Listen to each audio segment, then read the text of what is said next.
There's a war you're being invited to fight inside your own institution, over which interface every AI tool should speak.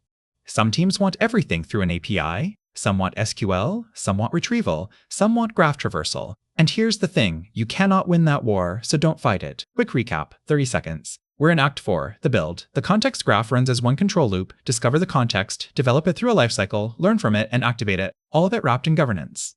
Last episode was learning, how experience gets promoted into a tested knowledge. Today is the fourth capability, activation and delivery, getting that governed context out to everything that needs it. Context is only worth anything if it reaches the thing that needs it, so who needs it? Advisor copilots, the assistant sitting next to a relationship manager, answering questions about a client. Surveillance tooling, the systems watching for market abuse or suspicious activity which need the institution's definitions to flag the right things. Analytics platforms, reporting, dashboards, the numbers that go up to the board. Developer environments, engineers building the next application who need to build on the canonical definitions, not reinvent them. And agent frameworks, the autonomous systems taking actions which need to know what's true, how work is done, and what they're permitted to do. 5 very different consumers, and not one of them wants context delivered the same way. Here's the trap. The obvious instinct is to standardize. Pick one interface, make everyone use it, done. But the consumers genuinely have different needs. The analytics platform speaks SQL. The agent framework wants to traverse the graph. The copilot wants retrieval. The surveillance system calls an API. If you force all of them onto one standard, you make every consumer worse, and you bet the whole investment on a guess about which interface wins. No single consumption standard is going to win. That's not pessimism. It's just the shape of the landscape. So the architecture has to stop trying. So if the standards war is a trap, what's the way out? It comes down to a single choice, and most institutions get it backwards. One path is to standardize the interface, force every consumer onto one format, and make them all conform. It feels disciplined, but it fits most of your tools badly, and it bets your whole investment on one guess about the future. The other path is to standardize the source, govern one canonical representation, and let the interfaces vary. Hold that contrast in mind, because the rest of this episode is about building the second one properly. So here's the sound architecture. You maintain one canonical, governed representation of the context, one source of truth. And then you translate that one source into each consumer's local format, at the edge, at delivery time. The analytics platform gets SQL. The agent framework gets graph traversal. The copilot gets retrieval. Same committed exposure definition underneath all of them, just expressed in each consumer's language. Notice what this protects. There's still exactly one place where the definition of committed exposure is governed, owned, and approved. The translations don't fork the truth, they just reshape it. Translate at the edge. Govern at the core. That's the whole architectural move, and it's the difference between one institution speaking with one voice and 10 tools each making something up. Now the part that matters most for a regulated institution. Delivery is not just plumbing, it's where the rules get enforced. Back in episode 2, we talked about norms, the rules of permissible action, entitlements, approval matrices, who's allowed to see what, segregation of duties, confidentiality, and privacy restrictions. At the time, that was a category of context.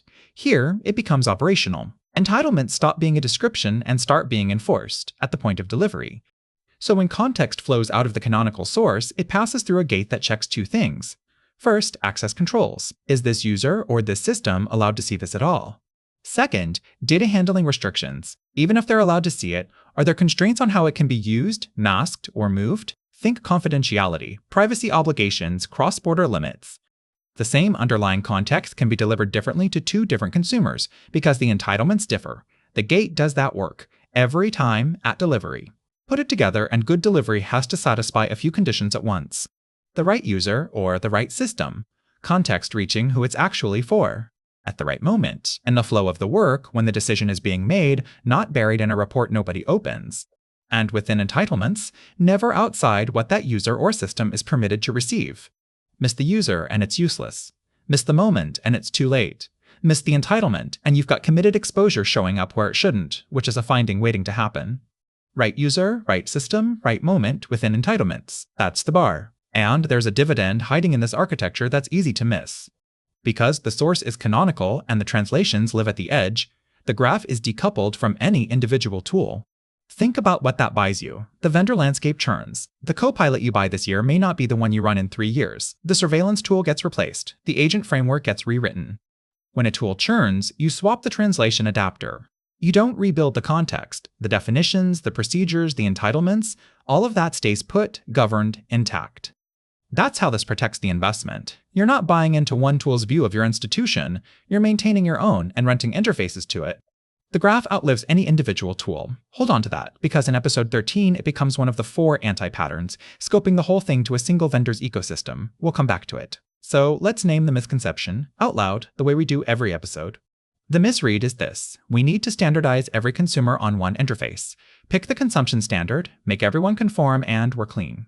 It sounds disciplined, it sounds like governance even, but it's backwards. Standardizing the interface forces every consumer onto a format that fits some of them badly, and it bets your entire investment on one guess about the future. That's not discipline, that's fragility. The discipline is in the other place. You standardize the source. One canonical, governed, owned representation, and you let the interfaces vary. One source, many translations. The truth is governed in one place, how it's delivered flexes to fit each consumer and each entitlement. That's the move. Don't fight the standards war, win the source. 4 terms to carry out of this one. Canonical representation, the single, governed source of truth. Activation and delivery, the work of getting that governed context to the consumers. Entitlement-aware distribution, access controls and data handling restrictions enforced at the moment of delivery. And decoupling, the property that lets the graph outlive any one tool. And the examiner's version of all this is short. Who received this context? Were they entitled to it? How was that enforced? And where's the record? If entitlements are enforced at delivery against one governed source, you can answer that cleanly. That's the point. So that's activation and delivery. One canonical source, many translations. Entitlements enforced at the point of delivery, and a graph that outlives the tools that consume it. We've discovered context, developed it, learned from it, and activated it. One piece of the loop is left, the part that holds the whole thing accountable. Next episode, governance and observability. The 3 lines of defense for context. Because all of this only holds if someone owns it. I'll see you there.